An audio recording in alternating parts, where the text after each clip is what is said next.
Daud public school and college ১৯৫৯ সালের প্রথম দিকে তৎকালীন ক্যান্টনমেন্ট এক্সিকিউটিভ অফিসার মহিউদ্দিন জিলানীর উদ্যোগে স্কুলটি তৈরির প্রস্তুতি গ্রহণ করা হয়।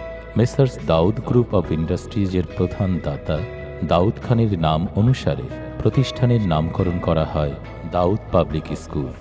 ১৯৫৯ সালের ৩রা সেপ্টেম্বর এর ভিত্তিপ্রস্তর স্থাপন করেন তৎকালীন পাকিস্তানের প্রেসিডেন্ট জেনারেল মোহাম্মদ আইয়ুব খান। স্কুলের প্রতিষ্ঠাতা অধ্যক্ষ ছিলেন মিস কে এন রামবোল। ১৯৬১ সালের ১৭ জুন প্রথম ক্লাস শুরুর অগ্রযাত্রার পথ পরিক্রমায় অদ্যাবধি দাউদ পাবলিক স্কুল স্বমহিমায় উজ্জ্বল।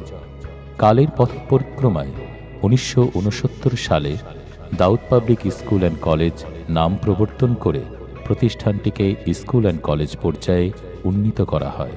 পরবর্তীতে ১৯৮৩ সালে কলেজ শাখাকে আলাদা করে ক্যান্টনমেন্ট কলেজ নামে পৃথক একটি প্রতিষ্ঠান আত্মপ্রকাশ করে।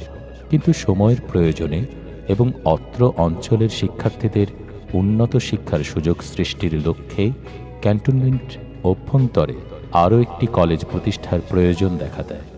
বিষয়টির গুরুত্ব অনুধাবন করে যশোর সেনানিবাসের প্রাক্তন জিওসি ও যশোর অঞ্চলের area commander major general S M. Motiur Rahman AFWC PSC এর মহতী উদ্যোগে এবং প্রত্যক্ষ তত্ত্বাবধানে অত্যন্ত স্বল্প সময়ের ব্যবধানে প্রয়োজনীয় অবকাঠামো নির্মাণ করে ১ জুলাই ২০১৫ তারিখে কলেজ শাখার পুনঃপ্রতিষ্ঠা ও শুভ উদ্বোধন ঘোষণার মাধ্যমে ২০১৫-১৬ শিক্ষাবর্ষ থেকেই কলেজ শাখার কার্যক্রম শুরু হয়।